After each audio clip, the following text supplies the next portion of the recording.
What is the year of the Lord's favor? In the Jewish culture, there's what they call the Sabbath year. Sabbath year is a year where slaves are set free from the terms that kept them in slavery. Hebrew slaves now, indigenous slaves. So we see that it happens every 7 years. So every 7 years, God requires that fellow Jews that have been held in captivity for a debt, in the 7th year, they will be freed from that responsibility. But not just that, there's also the Sabbath of Sabbaths. That is, 7 by 7 is 49. So in the 50th year, there's what we call the Jubilee. In this case, national debts are cancelled. So things like land is returned to their original tribe as an inheritance. So if somebody in a tribe could not afford something and then they sold their land, in the 50th year, in the year of Jubilee, the Lord commands that that land be returned to the original tribe that owns it, whether the owner has passed on or still alive. This is the picture of the year of the Lord's favor. It is the year that the Lord pays up all debts. All debts. You see, sin is a debt against God. Every day that we live, we mount up debts in form of sin. So what is required to pay off that debt is impeccable righteousness. And that is what Jesus is. That is who Jesus is.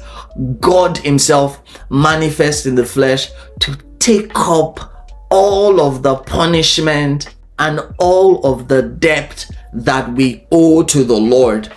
Jesus has come to pay it up, to pay it in full, and to leave a reserve that pays up future debt. This is amazing. So this is really good news. In the West, nobody refuses when their mortgage or their car loan or their student loans are paid up. There is so much joy that comes with the fact that I don't have to pay interest anymore. I have disposable income. God's intervention in human affairs is a paying up of all our debts, and the debts that were imputed to us even without our knowledge, the debts that were inherited in the nature of Adam, and the consequences of the debts that we are battling with because of our ancestors that owed. You see, one of the primary reasons why some nations remain developing is debt. They owe so much debt that a huge amount of their revenue is going to service these loans. Because we are born in that nation, we feel the sting of that debt. We feel the implications of our nation owing debts to other nations or other global corporations. Imagine if all of the debt of a nation is wiped out. What happens to the people of that nation?